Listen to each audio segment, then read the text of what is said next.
Y lo que hemos venido trabajando hasta el momento en nuestra maqueta es, en la primera práctica hicimos la teoría de anatomía, ¿no? Reconocimiento de los diferentes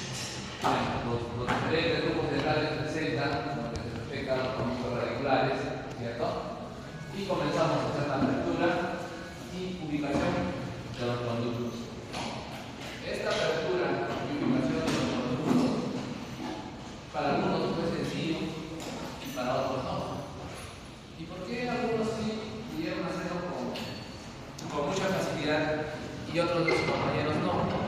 Simplemente por el hecho de que no revisaron, ¿no?, cómo es la anatomía de los conductos radiculares de los grupos dentales que estamos trabajando. Entonces, si yo quiero dominar un poco la endodoncia, lo primero que tengo que saber es cómo es esa anatomía, cuántos conductos tiene, que de repente la porción radicular que si está dilacerada, si es recto. Entonces, si nosotros dominamos un poquito de la anatomía, se va a dar cuenta que es mucho más sencillo, ¿no? Entonces, ubicamos el conducto y después de la ubicación del conducto comenzamos la preparación químico-mecánica, ¿cierto? Usamos nuestro lubricante, clorino, trabajamos con alquinas, ¿no? Y a partir de ahí, ¿no?, vamos a verificar esa preparación tomando una cronometría. La práctica para los dos grupos así estará, ¿cierto?, hasta la preparación químico-mecánica. Y como un plus adicional, algunos de sus compañeros tomaron hasta la cronometría, inclusive, ¿no?, verificaron su preparación y ya el conducto queda listo para la obturación. Entonces, todos hemos llegado, bueno, hasta la preparación químico-mecánica, salvo los del grupo de actividad, ¿no?, de lo que vamos a hacer. Pero gran parte de sus compañeros del grupo anterior, me imagino que todos estamos aquí, ¿cierto? Entonces solamente nos va a faltar para la siguiente sesión tomar una terapia con poros y a partir de ahí vamos a hacer la obturación. Entonces, la obturación del conducto radicular, ¿no?, es el principal objetivo, ¿no?, o el principal objetivo de la obturación es crear un sellado apical, ¿no?, hermético, a prueba de líquidos, donde vamos a obliterar el espacio del conducto radicular y estimular de manera activa la regeneración de los tejidos apicales. O sea, el éxito en la endodoncia es crear a nivel apical un sellado hermético.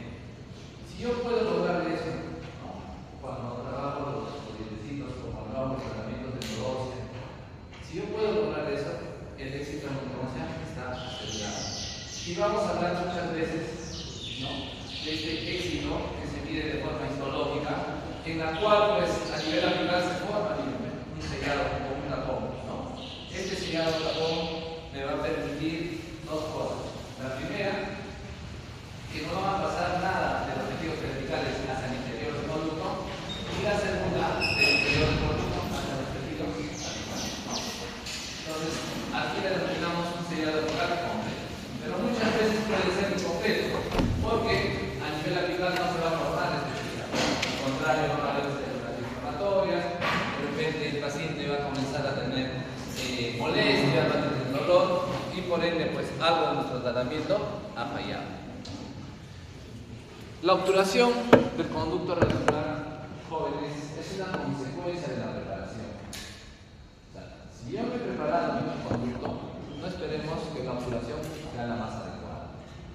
Entonces, parte de todo el tratamiento, o que involucra todo el tratamiento de endodoncia, ¿no?, es la dedicación, la preparación, establecer una buena longitud de trabajo y por ende, pues, vamos a tener una buena obturación dependiendo de la técnica que vamos a utilizar, ¿no? La técnica que vamos a ver hoy día es una de las técnicas más sencillas de todas las que hay. Y nos vamos a dar cuenta que esta técnica, pues, podemos dominarla siguiendo algunos parámetros que vamos a ir desarrollando poco a poco. Cuando nosotros ya llegamos a preparar los conductos, llega el momento de la obturación, ¿no? Y clínicamente debemos tener un conducto limpio, que esté conformado, que el paciente no tenga molestias sintomáticas y sobre todo seco, ¿no?, hasta esa longitud de trabajo que nosotros hemos establecido previamente, ¿cierto? Entonces aquí hacemos ya la obturación definitiva. Pero cuando el conducto no se encuentra, ¿no? Limpio, de repente todavía el paciente le sigue molestando, presenta sintomatología. En este caso, muchas veces usamos una medicación intermedia llamada medicación intraconductal. Y el nivel de la obturación, ¿no? El nivel apical, será el límite hasta donde nosotros hemos establecido nuestra longitud de trabajo. Entonces, si yo establezco una buena longitud de trabajo, hago una buena preparación, es hasta ahí donde debe quedar mi obturación.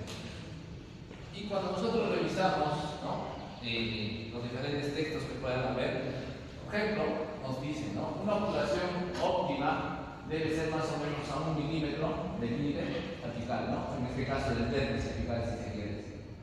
¿Estamos? Entonces, más o menos a 1 milímetro, porque nosotros, hasta el momento de la maqueta, lo estamos haciendo solo con radiografía.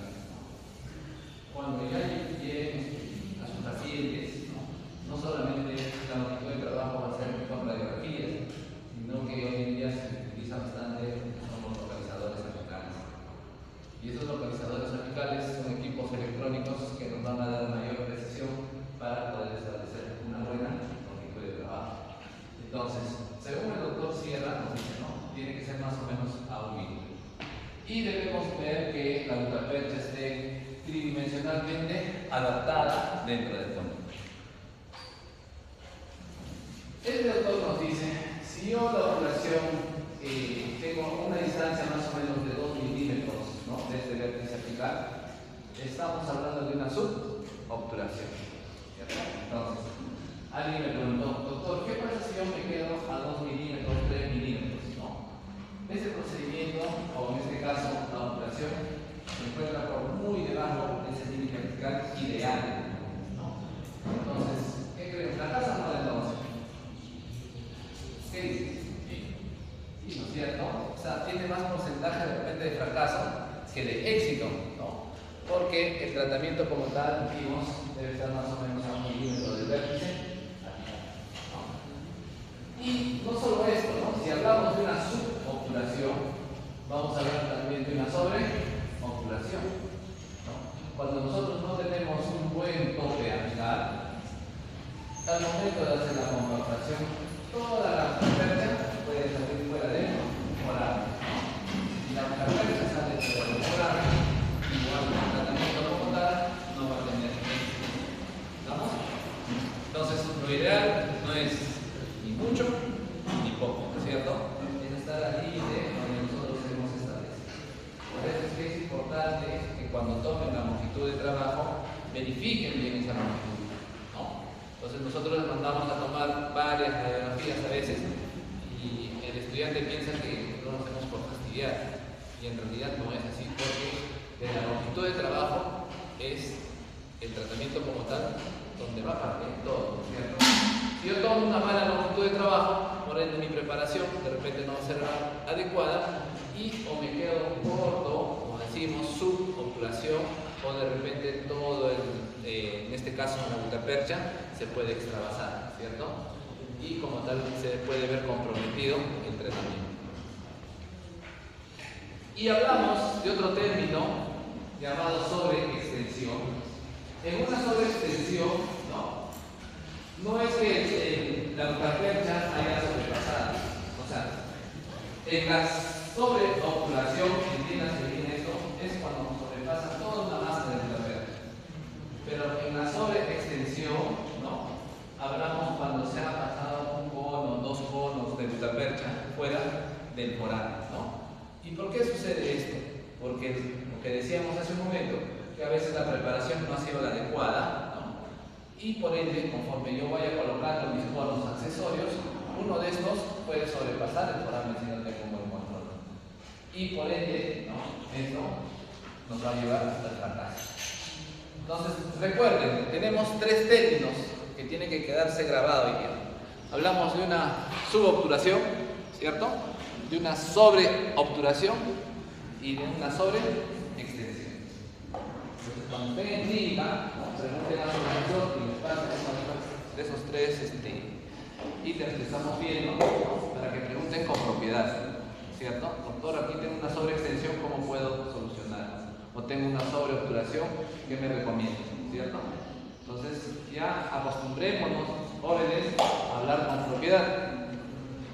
Hablemos con términos odontológicos si se quiere, y no estemos preguntando de una manera incorrecta.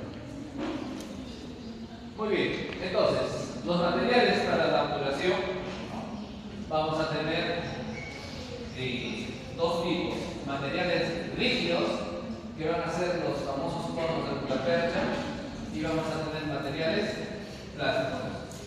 Los materiales plásticos están en relación a todos los efectos selladores que vamos a utilizar para la obturación, ¿cierto? Los diferentes tipos de cemento que están en nuestro mercado, y a partir de ello podemos elegir uno que, de acuerdo al diagnóstico también, ¿cierto? Podemos elegir un tipo de cemento y con ello vamos a hacer todo el procedimiento de la obturación. Entonces, veamos. Esto lo va a ver con más entendimiento, ¿no? En lo que respecta a lo que son los conos de Butapercha, ¿no? En realidad, los conos de Butapercha se han venido utilizando desde hace muchísimos años atrás, ¿no? Y todavía sigue siendo considerado el elemento o el material ideal cuando nosotros vamos a hacer los tratamientos de endodontia, ¿no? Entonces, los conos de Butapercha tienen diferentes composiciones, ¿no? Pero en términos generales, ¿no?, son elementos en obturación que hasta el día de hoy no se sigue utilizando, ¿cierto? Y vamos a tener los cementos selladores, ¿no? Entonces, los cementos selladores van a ser de diferentes tipos. Y en esta diapositiva podemos observar los cementos selladores a base de eugenol, que hasta el día de hoy, o mejor dicho, el día de hoy ya su uso es limitado o casi nulo. ¿Y por qué? Como dice acá, ¿no? No se recomienda su uso en piezas que van a ser restauradas con algún tipo de adhesión. ¿Y por qué será eso? ¿Por qué no será compatible? Por ejemplo, si yo voy a hacer una endodoncia a un incisivo central y le voy a colocar una resina, por ejemplo, como restauración final, ¿por qué me dirán que no es compatible estos cementos en este caso, con esta resina? ¿Por qué crees que no será compatible?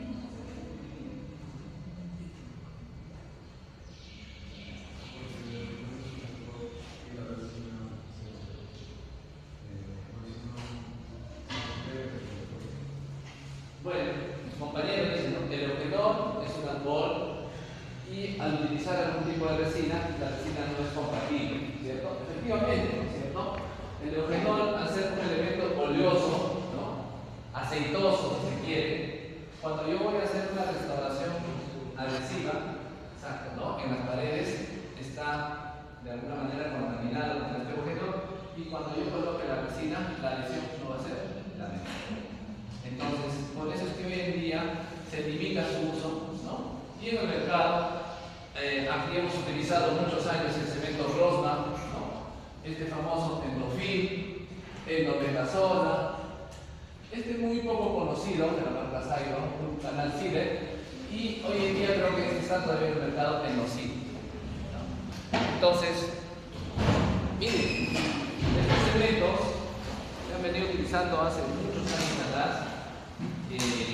Yo inclusive he utilizado este Endofil, me acuerdo cuando estaba entregado para la operación, ¿no? Y con las ventajas y desventajas que se conocen hoy en día, ya su uso es limitado, ¿no? Ya no utilizamos mucho estos cementos, puesto que no nos ofrecen alguna ventaja adicional cuando yo voy a tener que hacer una obturación, ¿no?, o una restauración adhesiva, ¿no? Y estamos en la era de la rehabilitación, gran parte de las rehabilitaciones todos son adhesivos, ¿no? Estamos hablando de una metodología adhesiva hoy en día. Casi todo es hacer incrustaciones, que ahora también imagino que también aplican la API, ¿no?, como ves. Entonces, dentro de las contracciones podemos observar, ¿no?, se contraen con facilidad, solubles, ¿no?, pueden pigmentar el diente y sobre todo citotóxicos. Entonces, por todo ello, ya no se utiliza. Otros eventos selladores son los que tienen en su composición resina epóxica, ¿no? Estos no alteran la adhesión y podemos utilizarlo porque hoy en día, cuando vamos a colocar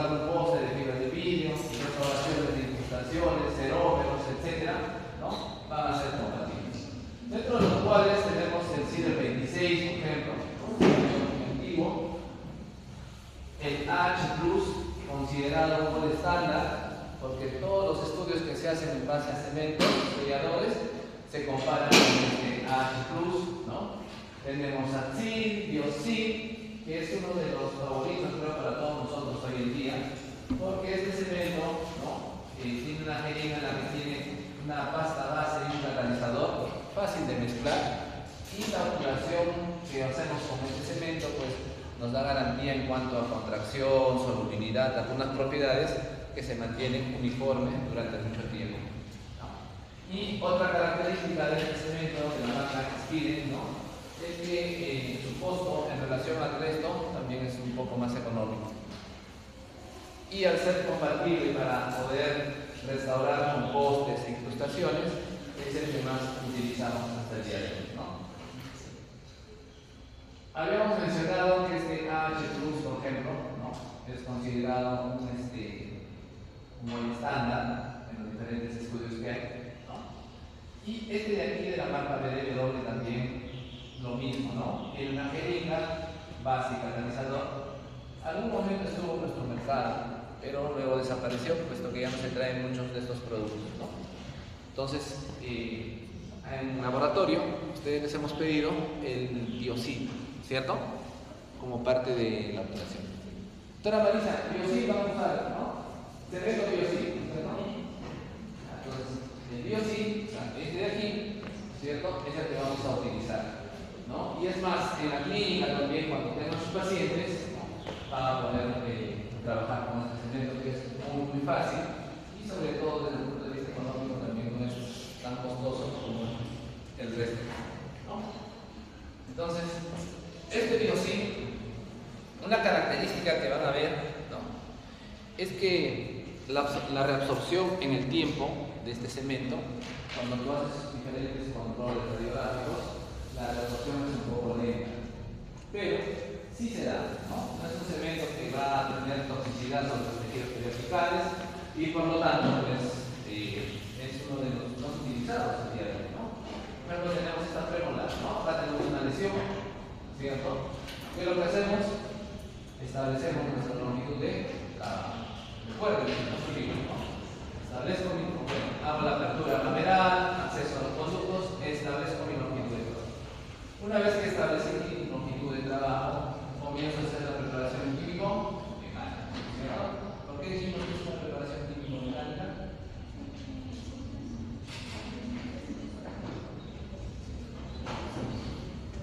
Claro, porque usamos algunos elementos como el hipoclorito, ¿no? Que son considerados agentes químicos y por ende decimos que es una preparación químico-mecánica, ¿no?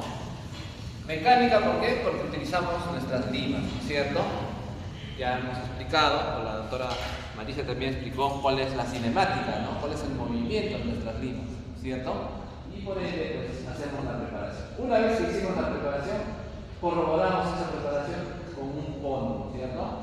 Y dependiendo hasta qué número yo he trabajado en la apical, el cono debe ser tal cual para poder verificar esa preparación y poder hacer la obturación.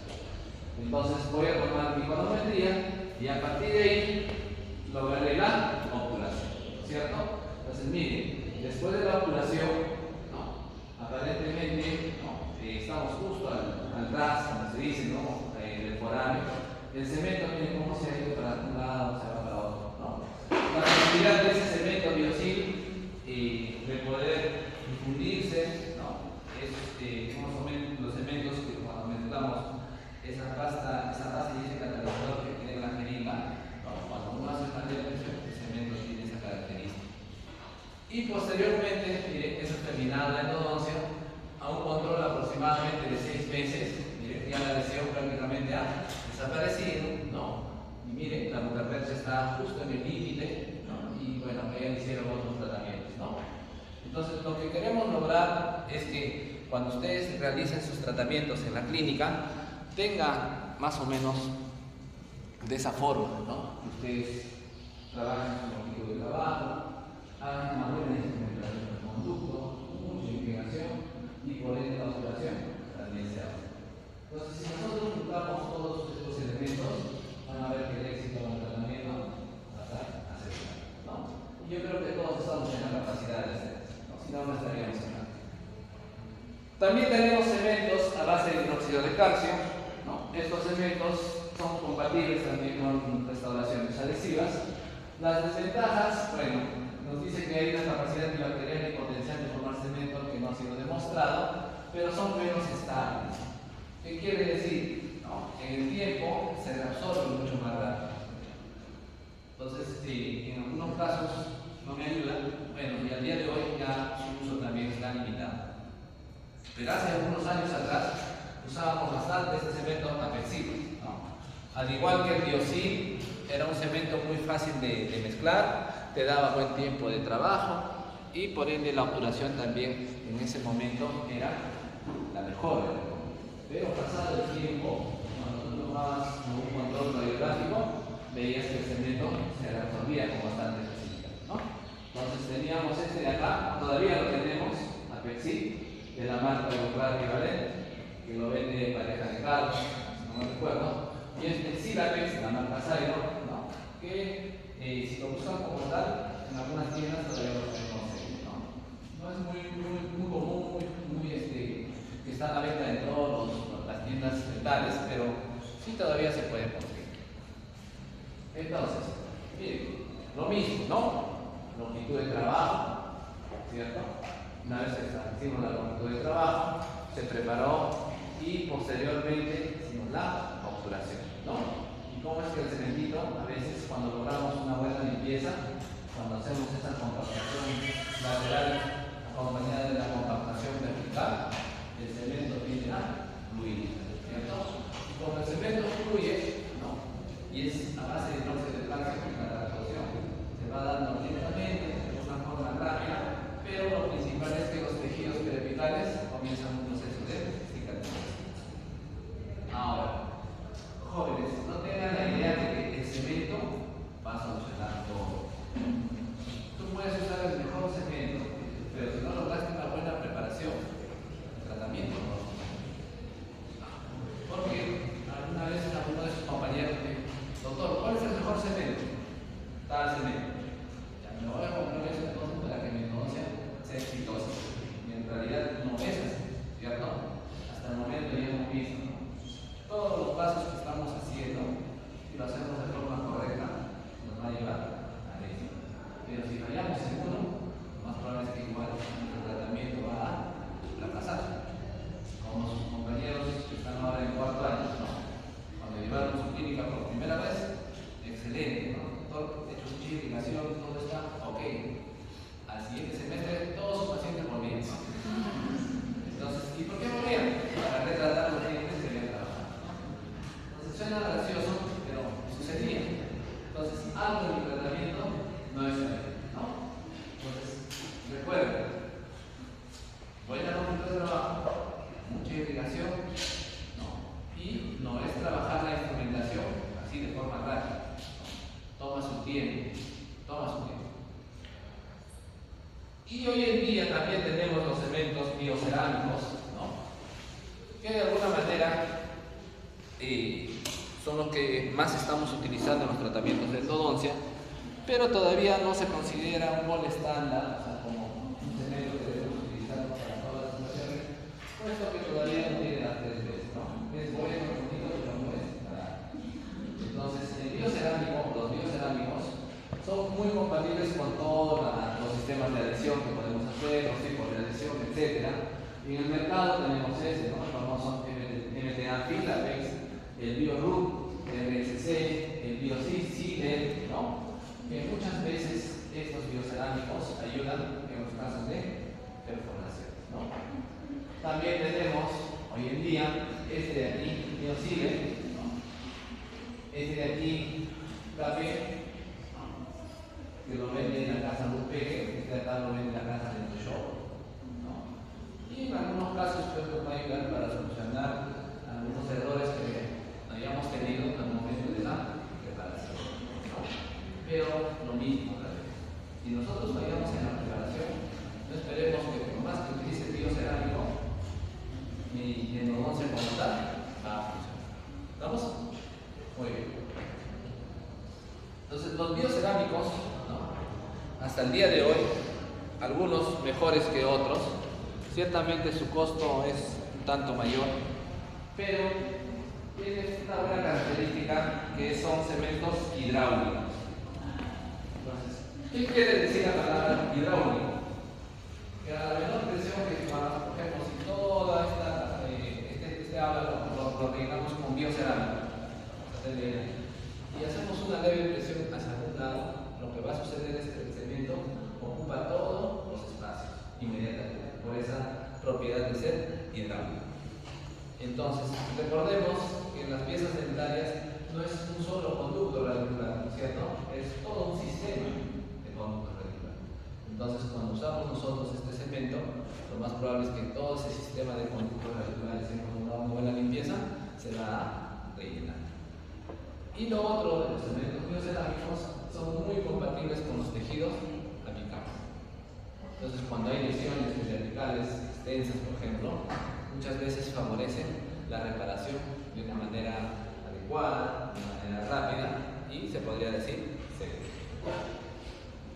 Veamos entonces, cuando hablamos de la obturación como tal, del conducto radicular, ¿no? Según el doctor Poe, vamos a tener tres tipos, ¿no?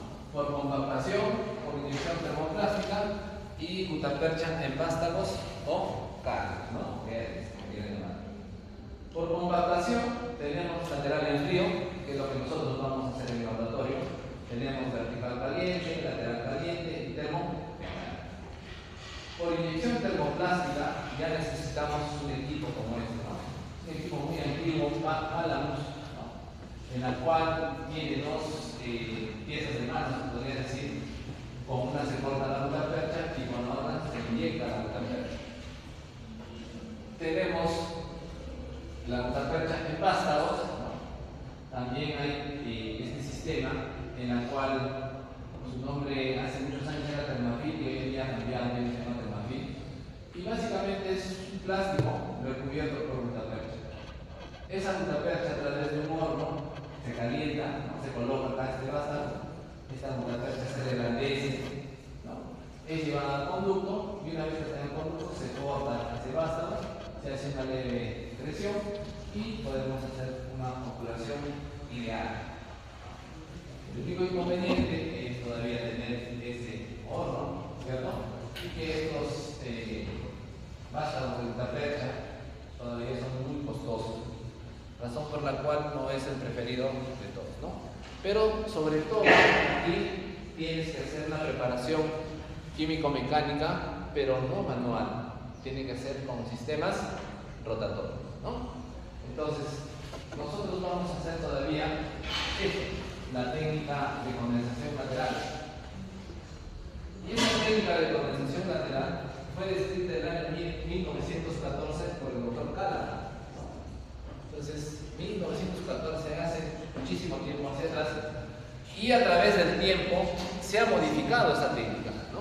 Para poder mejorarla, para que la técnica sea mucho más sencilla y bueno, por ello se sigue utilizando hasta el día de hoy. Esta técnica lo que requiere, y básicamente todas las técnicas se podría decir, que la mayoría de los conductos tienen que estar preparados de forma cónica. Y nosotros al preparar un conducto de forma cónica, cuando yo hago una leve presión acá en coronal, yo hago una leve presión, por ende en apical se va a compactar mucho más. De alguna manera va a producir ese sellado tridimensional que queremos, ¿cierto? Va a ser mucho más sencillo, ¿no? Si hago una leve presión acá en apical, se compacta. Pero ¿qué requiere? Que la preparación de preferencia sea de forma cónica. Y cuando hacemos la técnica ápico-coronal de instrumentación, ¿le damos esa forma cónica o no le damos esa forma cónica? ¿Sí o no? Sí, ¿no es cierto? Porque imagínense que esto de aquí fuera del conducto, cada vez que hacemos el proceso, milímetro a milímetro, tenemos una especie de escalón, ¿cierto? Y que en la última instrumentación, con nuestra misma memoria, esos escalones que hacemos, los dejamos lisos, ¿cierto? Entonces, al hacer esto, ¿qué me da esa conformación? Una forma cónica. ¿Estamos? Muy bien. Antes de la obturación, debemos desinfectar nuestros conos. y acostúmbrense a ello, no utilizar los conos de la cajita de frente al conducto, porque esos conos de gutapercha están contaminados. Entonces, igual, en la práctica tratemos de descontaminar nuestros conos, de repente en un vasito dado con hipoclorito, no solamente lavarlos, sino que por lo menos tienen que estar sumergidos, de 1 a 3 minutos para lograr una limpieza adecuada de los conos y así poder optar con conos estériles, ya que nuestros conos de gutapercha, la mayoría, y me incluyo yo, lo utilizamos en las cajitas que vienen, pero nunca de forma directa. Siempre hay que desinfectar, y en la clínica con mayor razón. Cuando lleven su clínica ya en endodoncias, desinfecten sus conos, porque si no se rompe la cadena séptica y al final trabajaron muy bien el conducto, todo está perfecto y justo en la obturación obturan con conos contaminados. Por ende la endodoncia puede fracasar, ¿cierto? Entonces, logremos una buena desinfección de los conos del cuerpo, no utilicemos nunca los conos de frente de la caja al conducto. Y algunos me van a decir, doctor, pero estamos en laboratorio. Este paciente, bueno, es una maqueta, ¿cierto? No, jóvenes. Desde aquí tenemos que comenzar a hacer la forma adecuada. Y la forma adecuada es lograr desinfectar el cono, Entonces, todos nosotros conocemos diferentes marcas de conos de gutapercha, Este Spire, que es uno de los más conocidos, y este Enomeris, También tenemos los conos Maydefer. También hay conos Spire. Ahora que la venta es por internet, diferentes tipos, Pero estos de aquí, Spire y Enomeris, son los más conocidos, pero más que conocidos, son conos que se aproximan a la estandarización ISO. ¿Qué quiere decir eso? Que son conos de repente un poquito más precisos en lo que se refiere a la numeración, y en lo que se refiere a esa cronicidad que necesitamos al momento de hacer la numeración, Tenemos diferentes marcas y este de aquí ya es cuando lleguemos a utilizar sistemas rotatorios también, Pero van a dar cuenta que los sistemas rotatorios también tienen sus propios conos de numeración. O sea, utilizan un sistema A y se van a dar cuenta que tienen sus conos A. Utilizan un sistema B, se van a dar cuenta que tienen sus propios conos B. Muy bien, entonces, antes de la obturación, ¿cierto? Y es más, antes de tomar la conometría o verificar mi preparación, y poder hacer la obturación, tengo que calibrar mis conos. Un error común que siempre se comete es: doctor, yo preparé la apical, por ejemplo. Doctor, yo preparé la apical hasta una lima con calibre número 35. Pero cuando coloco mi cono 35, este no llega a ese límite apical. O mi cono 35 se pasa más allá. Entonces, vuelven a tomar la radiografía. Verifican y salen lo mismo. Preparan otra vez. De repente me falta esa matriz apical que ahora vamos a hablar. Vuelve a suceder lo mismo. Y pierden el tiempo tomando 1, 2, 3, 4, 5, muchas radiografías. ¿Qué es lo que sucede? La mayoría de conos de gutapercha, cuando se fabrican, son fabricados a mano. Ustedes van a ver una sala grande de 500 chinitos y sentados todos fabricando conos de gutapercha. Entonces, los conos de gutapercha como tal se aproximan a las normas ISO que deberían tener, pero en realidad muchas veces no cumplen con nuestras normas ISO. Entonces, si tú utilizas un cono, vas a tomar o verificar para hacer la obturación de tu conometría, a veces no es lo que dice en el cono o el número que figura ahí. Entonces, antes de ello, debemos calibrar nuestros conos. Y tenemos estas reglas calibradoras de cono, ¿cierto? Miren, tienen unos agujeros, con diferentes numeraciones, número 25, número 30. Entonces, el cono 25, cuando tú coloques en este agujero 25, por ejemplo, no debe sobrepasar. No debe sobrepasar. Si sobrepasa, ¿qué significa? Que la punta pues no es la misma, ¿cierto? Y por ende, cuando tú colocas dentro del conducto, no va a verificar que realmente sea una punta, ya sea 25, 30 o 25. ¿Estamos? Y en el mercado, en el mercado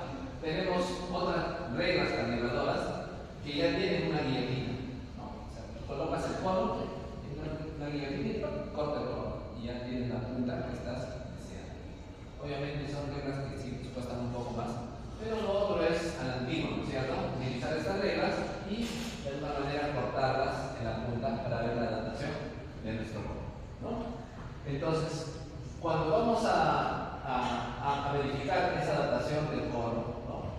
Hay diferentes métodos, pero hoy en día el que se considera más es un método radiográfico, ¿no? Hace muchos años atrás solamente se observaba, por ejemplo, se hacía una muestra al cono y si el cono ingresaba, ¿no?, hasta la muestra donde yo ya verifiqué una longitud de trabajo, pues se hacía la operación. Algunos utilizaban una prueba táctil, ¿no? Dice que se siente ahí la constricción con el cono de Guttapercha. Otros, la famosa respuesta del paciente, ¿no? Esa técnica, la técnica ayayay que le dicen, ¿no? Cuando tú colocas el cono y tu paciente te dice ay, hay que retroceder. Porque en teoría se queja. Es una prueba, pues, desde mi punto de vista tonta, pero se hacía, ¿no? Pero hoy en día todos hacemos pruebas radiográficas, ¿no? Entonces debemos tomar una radiografía y verificar nuestros conos. En esa radiografía yo debo verificar, miren, estos son conos con taper, ¿no? Porque son conos mucho más gorditos y que van de la mano con los sistemas rotatorios. En nuestro caso, hasta el día de hoy, usamos conos de Guttapercha que también tienen taper, ¿no? Y eso la doctora lo mencionó. ¿Qué taper tiene para los conos o las limas que usamos hoy en día? Mediante, ¿no? ¿Qué taper tienes? Las limas manuales. Manuales. 0.2. ¿Sí? ¿No es lo correcto? No olviden que es pregunta de examen, ¿no? Si no saben eso. Recuerden, todo lo que es manual hasta el día de hoy tiene normas ISO. Las normas ISO son normas ya establecidas por las cuales las limas no pueden cambiar. Es un consenso ya a veces si quiere universal. Todas las limas manuales tienen una conicidad 0.02 centésimas de milímetro o lo que es lo mismo 2%. Las conicidades se hablan en términos de milímetros o en términos de porcentaje. ¿Qué quiere decir? Que una lima manual número 25, ¿por qué se dice que es 25 la lima? Doctora, ¿por qué decimos una lima manual 25? O 30, o 15, o 20. Bueno, el calibre, ¿por qué decimos que es una lima 15, una lima 20?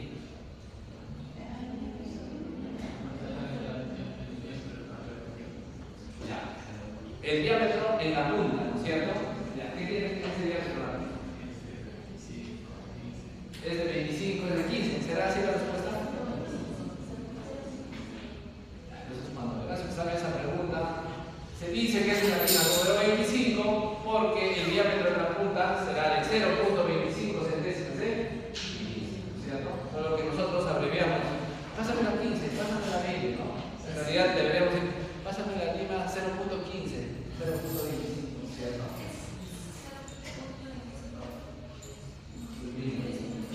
Centésimas. Sería 25. O bueno, 25. ¿Estamos? Muy bien. No se olviden, si no se acuerdan, repasen. Porque si no sabemos eso, o sea, ¿cómo estamos instrumentando, ¿no es cierto? Muy bien, entonces, estos conos de Guttapercha son conos con taper, ¿no? Son conos más gorditos que a veces decimos conicidad 4%, conicidad 6%. Pero los conos de Guttapercha que vamos a utilizar hoy en día en el laboratorio, todos son conos 2%. O lo que es lo mismo, 0.02, ¿no? milímetros. Entonces, para elegir un cono, o sea, lo ideal tiene que ser la lima hasta el número que yo establecí como lima memoria. ¿Se acuerdan? ¿No? La técnica pico-cornal establecemos una lima memoria, ¿no? Ya vimos la teoría, ¿cierto? El cono tiene que ser de preferencia igual a esa lima memoria. Y justo en el tercio apical debo considerar este término que le llaman matriz apical. ¿Y qué es la matriz apical? No es otra cosa que al momento de la instrumentación nosotros en apical generamos una especie de una meseta en la cual el cono de Guttapercha, ¿no?, se traba. Porque si no tenemos esa matriz apical, ¿qué va a suceder? El cono de gutapercha puede sobrepasarse, ¿no es cierto? Pero si yo tengo esa matriz apical, el cono de gutapercha en realidad sale a ese nivel. Entonces debo verificar eso, ¿no? Lo ideal, como les decía, es que en la matriz apical, el cono de gutapercha, en este caso llamado cono maestro, recuerdan, nosotros teníamos una línea maestra o memoria, ¿sí? Entonces el cono también se denomina cono maestro. Y tiene que estar asentado de esa forma. Tiene que estar justo ahí, adaptado en esa matriz apical. Y esa matriz apical nosotros la hemos creado desde la instrumentación. Porque si en la instrumentación fallamos, ¿qué va a suceder? ¿Tendríamos matriz apical? Se repite, ¿no? Y por ello, cuando haga la operación, el cono puede sobrepasar. Entonces, es importante por eso la instrumentación, ¿no? Y esta matriz apical, algunos denominan touchpad. El touchpad es mi cono llega hacia la parte apical. ¿Estamos? Se asienta en esa matriz. Pero al momento que yo lo retiro, tiene que haber cierta retención. Entonces tengo dos características que me van a permitir que mi obturación de alguna manera sea la mejor y la más eficiente. La matriz apical va en relación a la separación y el touchpad va en relación al cono que yo voy a elegir como cono memoria para que cuando yo lo retire tenga cierta retención. Algunos me dicen que se enganche un poco el cono. Entonces, ¿qué podemos ver acá? No, en este caso, miren, coloco el cono, tengo mi matriz apical y al momento que yo lo retiro me ofrece cierta resistencia y me dice pues que este será mi cono maestro. ¿Estamos? Pero algo que es un error común también que cometemos, porque todos en algún momento nos ha pasado, es que miren, el cono se retenga en el tercio medio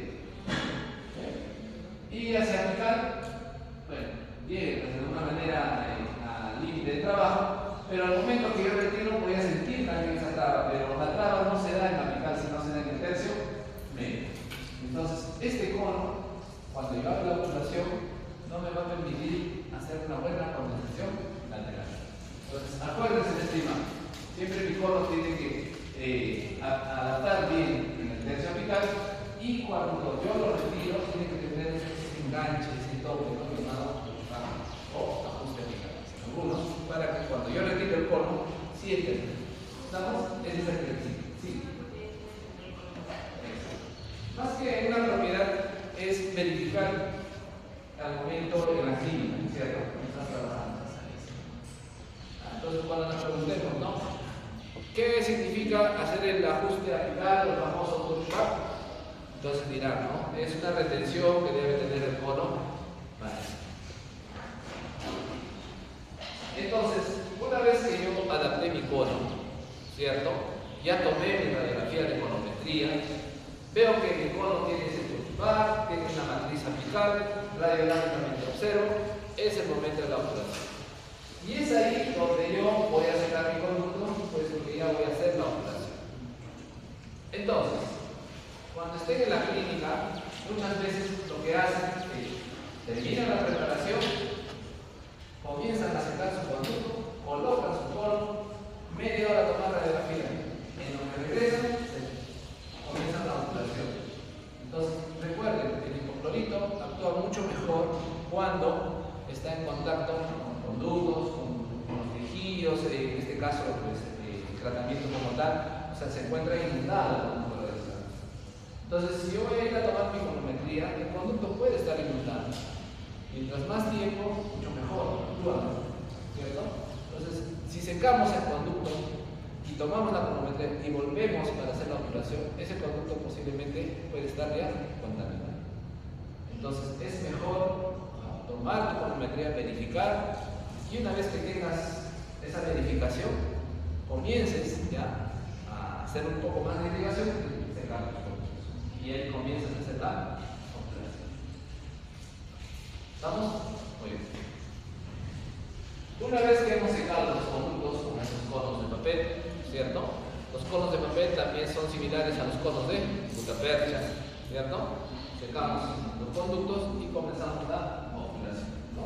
Miren, cuando usamos los conos de papel directo, o sea, al conducto, y lo retiramos de la cajita, ¿cierto? ¿Cómo se encontrarán esos conos? ¿Están contaminados o serán estériles? Sí, ¿no es cierto? Son conos contaminados. Entonces, ahí también rompemos la cadena aséptica, porque mire, ya estamos en la parte final, ¿cierto? Y acá sí vamos a obturar. Pero si utilizamos conos de la cajita al conducto, vamos a contaminar nuestro conducto que está limpio y ya está instrumentado. Entonces, ¿qué podemos hacer? En el mercado tenemos esos conos estériles, ¿no? Pero son conos que tienen taper muchas veces. Y su costo por blister sí son caros, son muy caros. Y lo otro que podemos hacer, miren, es una bolsita selladora, colocar algunos conos de nuestra percha que vamos a utilizar y poder esterilizarlos. Obviamente esto ya en la clínica, ¿no? Y en el laboratorio también sería ideal. Estos de aquí son conos con taper, ¿no? Para cuando hacemos sistemas rotatorios. Pero también podemos hacerlo con conos de papel convencionales, ¿no? Como estos, para poder esterilizar. Entonces podemos trabajar con conos 25, 30, con conos principales, depende, conos 20, dependiendo. ¿Sí? Pero se puede hacer. Y alguien me dirá, doctor, pero cuando ustedes esterilizan autoclave, esto sale húmedo. Sí, sale húmedo y lo deja secar al medio ambiente. ¿Y tienes eso? ¿Perdón? Ah, exacto. No los conos, ¿no? O sea, no voy a abrir la bolsita de esa. O sea, esterilizo con esto, ¿no? Y los dejo al medio ambiente. Y se va a secar, ¿no? Y ya los puedo utilizar. Estos son, como les decía, conos con taper, ¿no? ¿Se puede hacer con conos de papel también con los conos convencionales que vamos a utilizar? Sí. Ya, entonces, miren, cómo vamos cerrando la cadena séptica, ¿no? Para que nuestro tratamiento sea exitoso. Muy bien, entonces, ya mi conducto está seco, ¿cierto? Ya verifiqué con mi cono de gutapercha. Y a continuación tengo que elegir los espaciadores, ¿no? Tengo espaciadores digitales, que es lo que se les ha pedido, a la cual le voy a colocar un tope, ¿no? Para ver las longitudes y tener alguna referencia al momento de yo poder ingresar dentro del conducto. Cuando elegimos el espaciador, hay diferentes formas, diferentes técnicas, si se quiere, ¿no? Porque cada una difiere de otra, porque se dieron diferentes adaptaciones también.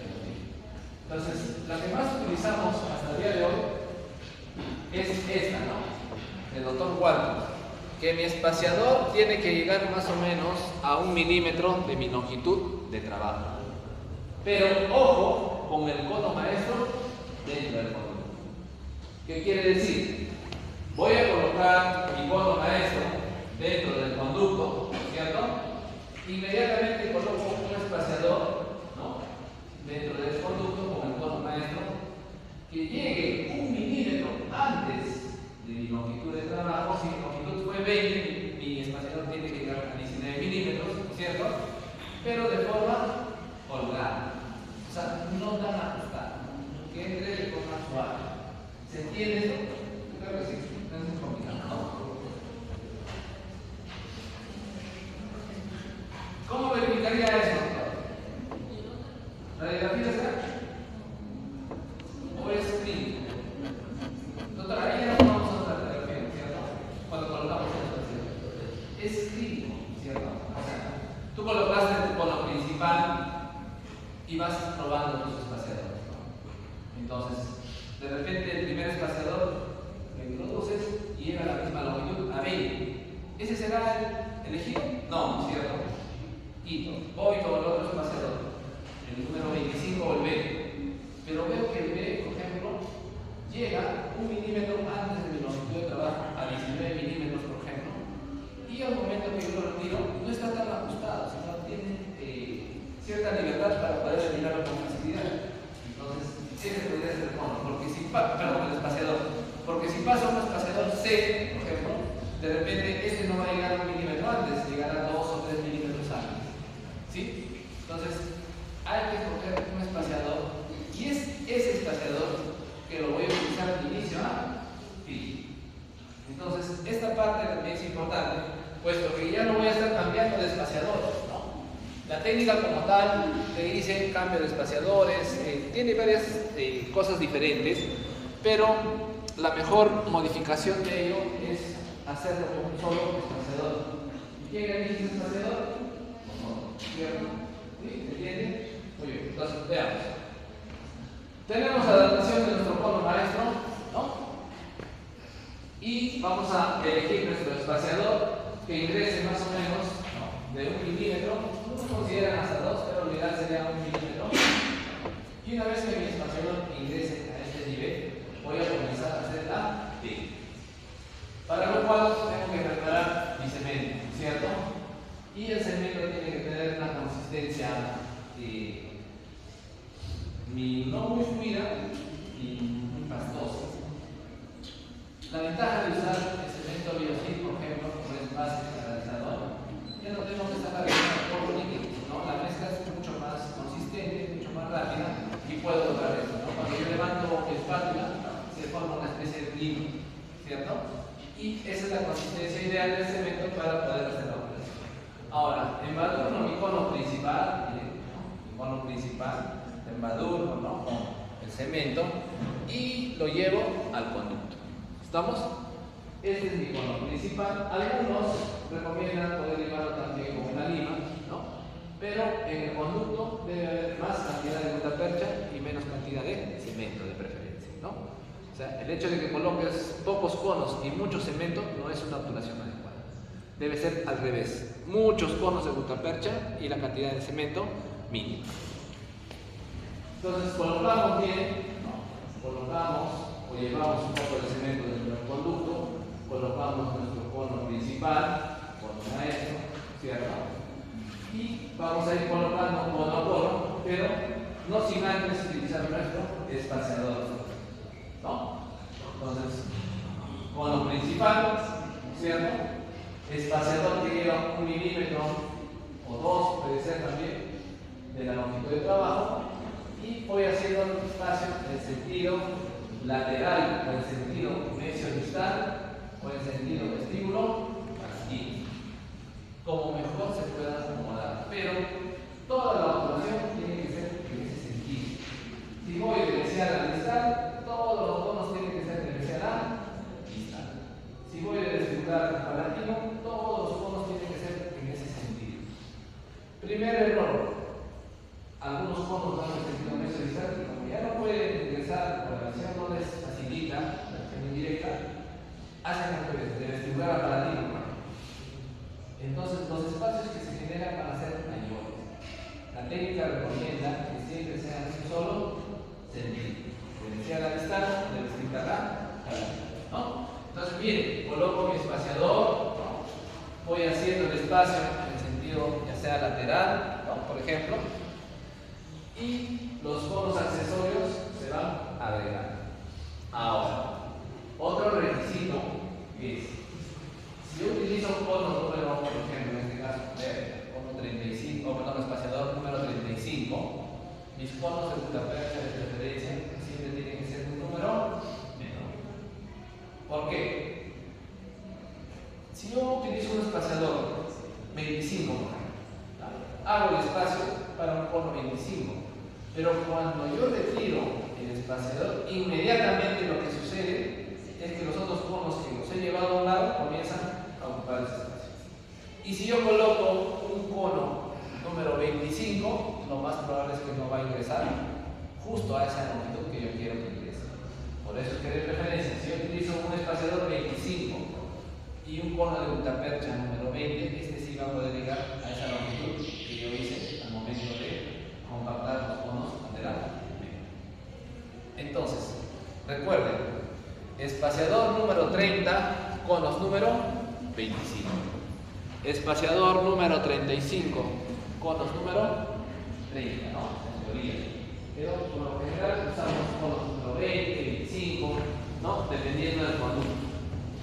¿Cómo será un conducto de un incisivo central superior? No es un conducto amplio, ¿cierto? Por ende, los conos también utilizaré, de repente van a ser conos mucho con mayor diámetro, ¿no? No serán conos 20, de repente serán conos 25.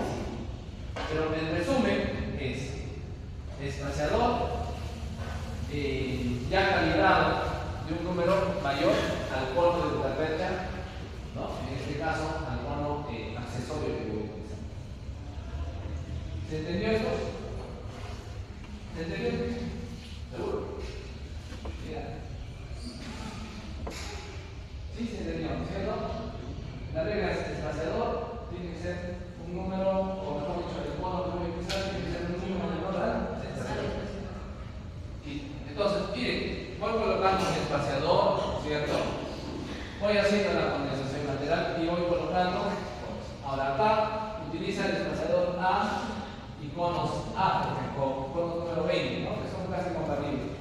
Pero lo ideal no es así. Lo ideal es que utilice, por ejemplo, este espaciador A, que puede ser un espaciador con 20, y los conos tendrían que ser número 15, ¿no es cierto? Eso es lo ideal. Y conforme voy colocando mis conos de gutapercha, ¿no? Estos me van a formar una especie de penacho y van a tener una forma de como una escalera, ¿no? Y esta escalera pues me está diciendo que los conos en apical se van compactando, y conforme yo voy compactando en apical, pues los conos ya ingresan a la misma longitud, ¿cierto? Entonces, ¿cuántos conos utilizaré? Lo que siempre preguntan en clínica, ¿no? Doctor, voy a hacer la operación, ¿cuántos conos de gutapercha voy a utilizar? Y algunos le dicen con criterio, serán 10, serán... Pide 5 conos. Tienen que utilizar todos los conos que puedan ingresar. No hay un límite para ellos. Entrarán 20 conos, 30 conos, ingresarán 20, 30. Pero no hay un límite. ¿Estamos? Entonces, mientras más conos tú coloques y estén bien compactados, la obturación va a ser mucho mejor. La obturación no tiene que ser rápida, la obturación toma su tiempo. Entonces, vamos colocando nuestros conos para que posteriormente, ¿no?, tomemos una prueba de penacho. Tomamos una radiografía para ver cómo está nuestra obturación. ¿Sí, no? Entonces, en esa prueba de penacho yo puedo verificar radiográficamente cómo está mi obturación y a partir de ahí terminar la obturación con más conos y cortarlos y compactarlos. La prueba de penacho me da mucha información cuando estoy ya en la ovulación. Entonces, algunos obvian, no, doctor, la ovulación va a estar bien, no está bien. Justo por ahí se me pasó un cono de gutapercha a nivel apical y todo lo que has hecho hasta ese momento fracasar. Entonces es importante tomar prueba de penacho, comenzando, para poder verificar la ovulación. ¿Estamos? Muy bien. Tomamos la prueba de penacho y ya comenzamos a hacer el corte, ¿no? A cortar la gutapercha. Tenemos este instrumento llamado PKT, ¿no? Lo calentamos al rojo vivo. Hacemos un primer corte para compactar a nivel de la cámara. Luego hacemos otro corte a nivel de UCE para compactar el tercio, o en este caso compactar ya el conducto como tal, ¿cierto? Y luego hay que limpiar la cámara, ¿no? Entonces vamos bien, vamos cortando, vamos compactando, ¿sí? Cortamos y compactamos. Esa compactación vertical, ¿no es cierto? Cortamos, compactamos. Esa compactación vertical ya se les ha pedido algunos compactadores, ¿no? Los cuales creo que todos se han comprado. Pero en el mercado también sabes que tenemos otros. Tenemos estos condensadores verticales llamados flaggers, estos que se llaman de Machtub, estos de Machtub de Entoline, que lo ven de Entoshop. Y tenemos estos de Buchanan. Miren, los originales de Buchanan, cada compactador está alrededor de los $120, $150. ¿Ya? Pero, en AliExpress, la limitación le sale por 60, 80 soles los cuatro. Es tal cual. Solamente que en el original, acá dice Buchanan, ¿no? Y este de acá, le dice, no te dice nada. ¿No? Entonces, si hacen compras por AliExpress, puede ser una buena opción, ¿no? Y cuando lleven rotatorios, les va a ayudar. ¿Ya? También tenemos estos en AliExpress, que no son tan buenos, pero estos de acá sí me parece que están bien, están baratos, a diferencia de los originales, ¿no? Entonces, podría ser una opción. Listo. ¿Qué cuidados debemos tener? No apoyarse en el labio del paciente, siempre trabajar con visión indirecta porque el espejo me va a proteger los labios del paciente. reciente, ¿cierto? Limpiar los conos siempre con una gasa doble, porque los conos de repente se pegan a ese PKT, a no ruido. Y si no se limpia adecuadamente la gutapercha permanente en el transportador, ¿no? A veces se enciende. Entonces, miren, cuando están cortando la percha, ¿no? Van a cortar, y si no lo limpian bien, se prende, ¿no? Y se hace una llama. Mucho cuidado. Entonces, corto, inmediatamente limpio. Corto, limpio.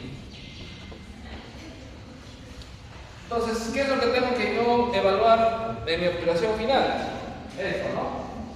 El límite de la obturación tiene que ser justo hasta mi longitud de trabajo, a 1 milímetro de altura vertical aproximadamente. La conicidad, ¿cierto? Tiene que ser de forma cónica la preparación. La obturación tiene que ser homogénea, ¿no? Y la eliminación de la gutapercha tiene que ser a nivel de discurso aproximadamente, ¿no? ¿Qué pasa si dejamos gutapercha en la cámara? Hay que acostumbrarnos a limpiar la cámara. Y la colocación de la restauración provisoria, en este caso nuestro procedimiento provisional, que puede ser policarboxilato y un número de vidrio, debe estar en la cámara. Entonces, cuando yo termino mi endodoncia, ¿no? Tengo que ver esas características, ¿no? Y de alguna manera, pues, mi endodoncia me dará ese éxito que estoy buscando, ¿no? Para terminar, vamos a ver este video en el cual, pues, hay que tomar la longitud, en este caso, del cono de papel también. Un error que sucede también es que ya estamos en la obturación final, toda la tarde hemos preparado su conducto y ahora vamos a obturar. Colocan un cono de papel sin tomar la longitud de trabajo, lo insertan en el conducto. Y ese cono de papel muchas veces se va fuera del corazón. Llega al ligamento periodontal, pincha el ligamento periodontal y todo el conducto se llena de sangre. Y ya estás obturando. Ese es el lado que doctor, y si lo obtura así, ¿se podrá obturar así? No, ¿cierto? Va a requerir de otra sesión. Es importante que el cono de papel también ingrese a longitud de trabajo. Hay que medirlo con cono de papel. Entonces, vamos a ver qué acá. Miren, va a preparar su cemento sellador, ¿cierto? Lo mezcla. Ya el cemento como tal, como es una pasta base y un catalizador, nos va a dar la consistencia deseada. Solo en la punta, ¿cierto? Y lo introduce dentro del cono. Entonces, retira el cono, vuelve a ingresar. ¿Para qué? Para que el cemento ocupe todo el cono, ¿cierto? Y acá va a venir su espaciador, ¿no? Que tiene que llegar más o menos, dijimos, ¿cuánto? 1 milímetro, ¿no? Un espaciador que ingrese no tan ajustado. Ese espaciador, ¿quién lo elige? Nosotros, ¿no es cierto? Entonces, hace la condensación, miren, siempre en sentido lateral o puede ser en el circular palatino, pero siempre en un solo sentido, ¿no? Entonces, para retirarlo, hace movimientos derecha, izquierda, ¿cierto? Retira e inmediatamente coloca el cono accesorio. Estos conos tenemos en el mercado también, pero no vienen con números, no vienen como la talla de la ropa, ¿no? Mel, fino mel, L.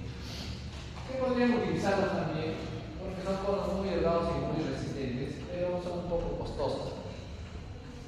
Entonces, lo que menos queremos es gastar en innovación, ¿no? Entonces, comenzamos, ¿no? Tienen que ingresar a la longitud que hemos establecido, en 1 milímetro. Lo empapamos con el cemento y va para adentro. ¿Estamos? Muy bien.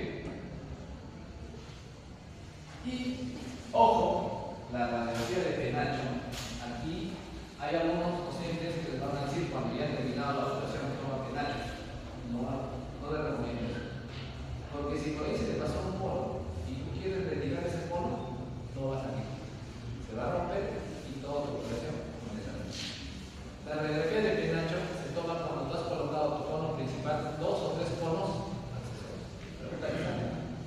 Radiografía de penacho, cono principal más 2 o 3 conos accesorios. En ese momento tú verificas que un cono se haya pasado, lo vas a poder retirar. Pero si terminas la operación ya prácticamente terminas y tomas recién el penacho, si un cono se pasó por ahí, no va a salir.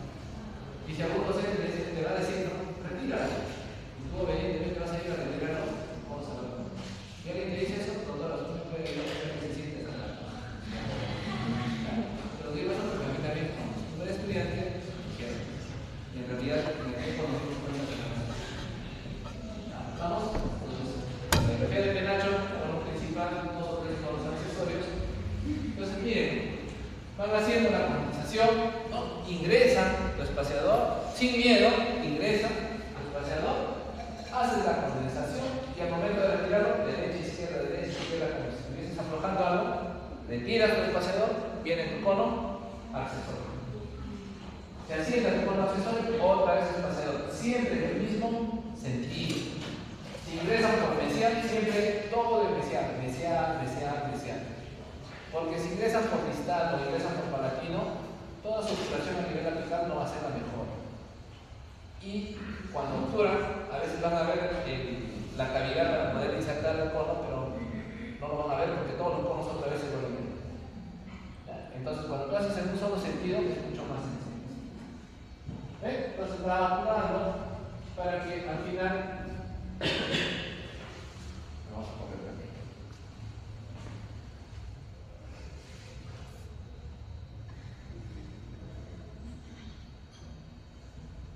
Ya miren, ahí va calentando, ¿no? Fíjate. Ahora, jóvenes, se calienta de abajo hacia arriba. Esta es la llama en este sentido. No al revés, todos hacen al revés. Cuando tú haces de arriba hacia abajo, y esta es la llama, por gravedad del calor sube rápido, no te va a permitir tener mucho tiempo. Pero cuando tú haces de abajo hacia arriba, lo calientas de esta forma, por gravedad no se va a ir abajo, ¿no es cierto? Todo se va a concentrar ahí y vas a poder agarrar como es fácil. No se olviden, ¿ya? En clínica, lo vamos a volver a ver. Por ejemplo, lo vean al revés, ¿no? Luego limpiamos la cavidad, ¿cierto? Y la endodoncia está terminada. Entonces, tienen que hacer buenas endodoncias. Algunos dirán, doctor, no me gusta. No. Hoy en día, la endodoncia, todos los pacientes vienen a la consulta para endodoncia. Ya no vienen para una que viene, no vienen para que vienen todos, gran parte de ellos vienen para endodoncia. Si no hacen buenas endodoncias, se quedan aquí, ¿no? Muy bien. Listo. Colocamos nuestro cemento provisional. Y esto de acá, ¿no? Mucho ojo, miren, esto algo le pasó a sus compañeros. Tomó su conductometría, hizo con sus sistemas rotatorios, obturó. Doctor, tiene esta obturación bárbara, si está curvo. Acá también estoy exacto. Y el paciente me tenía una y otra vez como le. Al final, mira la obturación bárbara, ¿no? Se habían pasado todos los conos, como decimos, hasta chincha, ¿no? Y por ese paciente tuvo que extraer esa muela. Entonces, mucho ojo. ¿Y por qué sucede eso en la clínica? Porque desde el inicio él no estableció una buena longitud de trabajo y no se dio cuenta que esta raíz estaba reabsorbida. Miren cómo se fue toda la cosa. Entonces, en la maqueta de repente lo que pasa. El primer paciente no hay forma. ¿Estamos? Y eso va a depender de verificar siempre, entender que ese cono de la cosa siempre está grabado. Cuando yo lo retire, tenga ese agarre.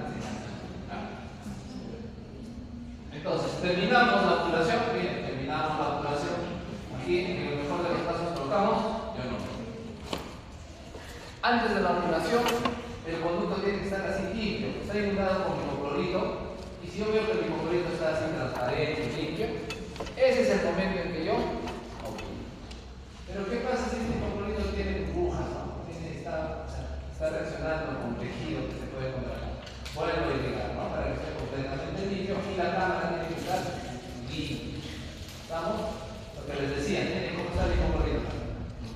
Está burbujeando, ¿no es cierto? Significa que acá todavía hay algo con la cual no me permite que el conducto esté completamente limpio. Entonces, terminamos el endodoncia, bien, terminamos el endodoncia, cortamos la transferencia de la cámara limpia y inmediatamente colocamos cinta de teflón. Cinta de teflón viene de colores, ¿no? Puede ser la cinta de teflón blanca, la que compramos en la ferretería, pero tiene que estar desinfectada. ¿Cómo desinfectamos? Dos formas. Cortas trozos de teflón y lo embolsas, esas bolsitas, y lo esterilizas en autoclave, o en un bol o una riñonera de clorexidina o hipoclorito, lo dejas sumergido. Retiras la cinta de teflón es hidrofóbico. Se desinfecta la superficie, pero la cinta sale seca. Entonces, la compactas acá, así como está, miren, la compactas y de preferencia colocamos ionómero. Recuerden, el hipoclorito, o sea, cualquier cosa que tú sumerjas en hipoclorito más o menos de 1 a 3 minutos, se desinfecta así. Algunos dijeron, doctor, ¿puede ser el alcohol? Bueno, recuerden, el alcohol desinfecta, pero también fija bacterias, ¿cierto? No por bien, hipoclorito. Algunos dijeron, puede ser agente asesinario, no, sí podría ser, pero digamos hipoclorito es más barato, ¿cierto? Listo, entonces, doctores, jóvenes, ionómero o policarboxilano. Doctor, quiero dejar resina, me dice. Perfecto, mucho mejor. Pero otra cosa, no. Salvo que en la mañana termine la endodoncia y en la tarde el paciente le vas a colocar un poste de fibra de vidrio, ahí podría ser un cemento como estos Oral Film, con tosol, etc. ¿Ya? Ahí. Pero si va a ser mañana, pasado mañana, deja policarboxilano. O en el mejor de los casos, muy bien, preguntas. Al final puedes hacer la restauración, como te digo, llegar a sellar el conducto, etc. Ya no son maniobras mucho más sencillas.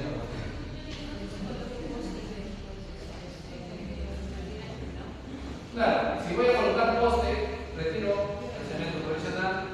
El teflón, tú le enganchas con una culeta o con tu explorador, sale todo rapidísimo. Y lo mejor es que cuando tú estás retirando con la pieza de mano policarboxilano o ionómero, cuando llega el teflón, lo único que haces es cortar. Te vas a dar cuenta que salen partículas y lo retiras. A diferencia de que cuando tú dejas algodón, ahí sí se puede, ¿cierto? El algodón en la fresa se enrosca y ¿qué hace el se ese rato se valora, pero ya ese cambio brusco va a ser de alguna manera se empieza a darnos o sea, no te dura más tiempo de lo que actualmente te dura. ¿Estamos? Muy bien. ¿Preguntas? Va a entrar en una casa dental fantástica, tiene una serie especial muy interesantes. No son las mejores del mercado, pero no, pero o sea, es esa o las peores, ¿no? Estas de acá no son las mejores, pero sí, o sea, lo que hay ahora. Y no sé qué nos hablan de eso. Listo, gracias, jóvenes.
Y ahí,